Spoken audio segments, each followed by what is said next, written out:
Salut, c'est Simon et aujourd'hui, comme quatrième étape de notre voyage dans la Renaissance, mes impressions de lecture de l'éloge de la folie d'Érasme. Oui, exactement, c'est ça qu'on a fait la dernière fois et là, on va le faire une deuxième fois. Toujours à la bibliothèque, j'ai vu cette autre édition, j'ai emprunté les deux. Ça se lit quand même plus ou moins bien dans le lit le soir. J'ai lu l'éloge de la folie ici et après ça a été mon délice pendant les fêtes. Alors c'est un magnifique ouvrage. Éloge de la folie, sous-titre illustré par les peintres de la Renaissance du Nord aux éditions d'Anne de Sellier. Vous pouvez m'offrir ça en cadeau. Si vous me l'offrez plusieurs fois, c'est pas grave, je vais le donner. C'est tellement beau. Traduction du latin et du grec de Claude Blum. Direction scientifique de l'iconographie par Yona Pinson. Divers textes, donc, de Jean-Christophe Saladin, de Yona Pinson. Alors, vous avez ici, dans ce texte, des préfaces vraiment très intéressantes et très fouillées. D'abord, sur un avant-propos, sur l'éloge de la folie lui-même. Mais ce qui est l'intérêt de cet ouvrage, c'est qu'il est illustré par, donc, les peintres de la Renaissance du Nord. La Renaissance, c'est un mouvement italien. Donc, les grands artistes qu'on représente généralement de la Renaissance, c'est Michel-Ange, c'est Léonard, c'est... Bon... Et puisqu'il s'agit d'un texte d'un auteur du Nord, on a choisi de le présenter avec des peintres de la Renaissance du Nord. Holbein, vous connaissez peut-être ce tableau de Jérôme Bosch, qui est tellement beau. Jérôme Bosch, c'est vraiment fantastique, c'est merveilleux. Lucas Cranach l'Ancien, Bruegel. Oui, bon, il y en a plusieurs que je connais pas. L'esthétique de la Renaissance du Nord, elle est quand même différente de l'esthétique de la Renaissance italienne. Il y a plusieurs points communs. La perspective, un certain réalisme, c'est vraiment... Bon, je suis vraiment pas spécialiste en histoire de l'art. On apprend aussi au début, dans le texte sur l'iconographie de ce livre-là, que le fou, dans toute l'iconographie de la Renaissance, dans le Nord, était très, très, très présent. Il est souvent dépeint avec le casque aux oreilles d'âne. C'est souvent lui qui va jeter un coup d'œil directement au spectateur par-delà le tableau. Donc, il y a plusieurs tableaux où tous les personnages ont un comportement un peu étrange et le fou est là, qu'on reconnaît avec sa marotte. J'avais oublié c'est quoi on dit avoir une marotte, c'est avoir une idée fixe.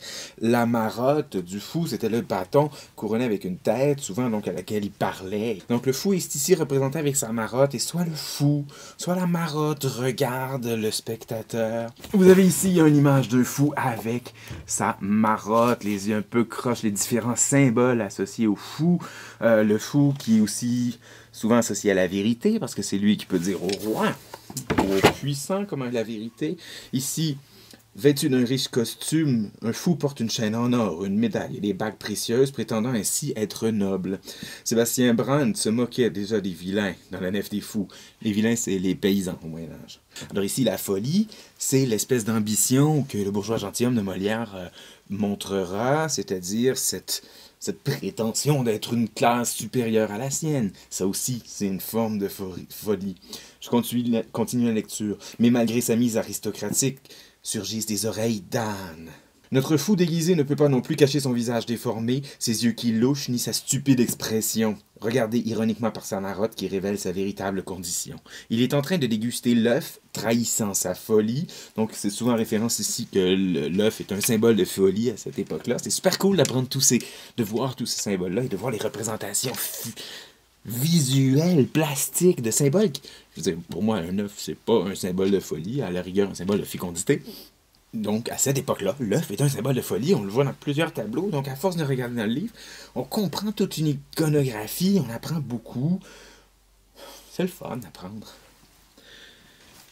Il est en train de déguster l'œuf trahissant sa folie, par référence au jeu de mots entre door, c'est-à-dire saut en néerlandais, et dooir, jaune d'œuf. Excusez ma prononciation néerlandaise. Comme je l'ai dit dans la dernière capsule, la folie, c'est l'opposé de la sagesse. Donc la folie, ça peut être la luxure, ça peut être l'avarice. Donc ici, elle se manifeste de plusieurs manières dans ces tableaux-là. Ici, dans ce tableau qui revient à quelques reprises, on voit justement que tout le monde est omnubilé par la maître de chœur, qui les fait chanter, tous leurs regards sont fixés, et le fou qu'on voit aux oreilles d'âne ici, c'est justement celui qui révèle la folie de tous les autres et qui regarde le spectateur du tableau.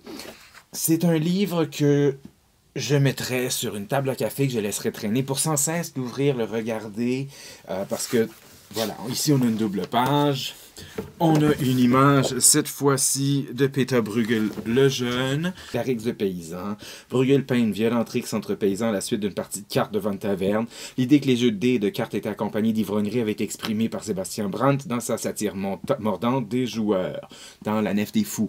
La Nef des Fous est un texte de la fin du Moyen-Âge, de la Renaissance, qui était très important et qui participe un peu à cette célébration de la folie à cette époque-là. C'est un texte dont moi j'avais déjà entendu parler. Je m'étais déjà dit, oh mon Dieu, le nom est intéressant. La nef ici, c'est pas le corps central d'une église, mais c'est un bateau. Et la nef des fous, c'est un bateau sur lequel il n'y a que des fous. Et donc, il y a un petit problème de savoir où est-ce qu'on s'en va. Ici, Brandt, Sébastien Brandt, donc, suivi par Erasme, considérait les cartes et les dés comme une folle passion qui ruine toute raison. Chez Bruegel, le jeu et l'alcool conduisent les paysans à la colère et à la rixe. L'artiste établit ici une nouvelle formule iconographique qui sera diffusée par des gravures et des copies, puis adaptée par les peintres au XVIIe siècle. Donc c'est ce que je trouve intéressant dans ces commentaires-là en bas. C'est une description de l'image qui la lie à l'éloge de la folie, mais aussi qui la lie à toute la tradition de l'histoire de l'art, notamment en Flandre et en Allemagne, par exemple. Donc je trouve que ça a beaucoup de profondeur. Donc le livre est beau, mais c'est pas juste beau. En plus, une chose qui est vraiment cool, ce sont ces petits dessins tout au long.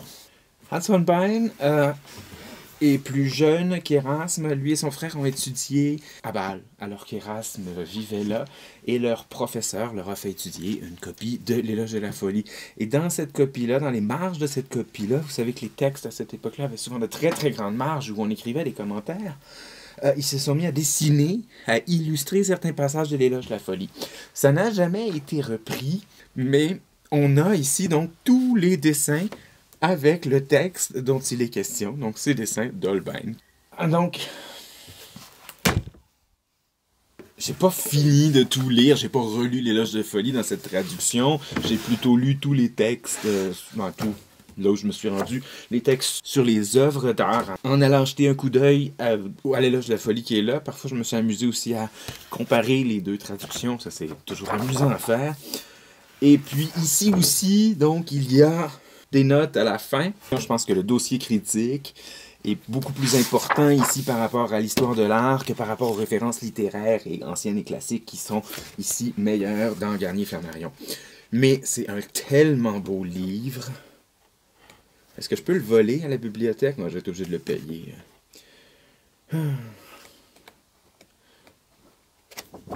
On aime ça, les livres et les beaux livres. Hein? J'espère que j'ai piqué votre curiosité tant pour la folie, l'éloge de la folie, ces peintres merveilleux et parfois peu connus du grand public. Si oui, laissez un commentaire en bas. J'ai bien hâte de voir ce que vous avez pensé de cette petite série de vidéos, de ce voyage pendant la Renaissance. Abonnez-vous à la chaîne, abonnez-vous à mon Instagram, laissez les commentaires en bas, continuez à lire, restez curieux, apprenez et bonne lecture.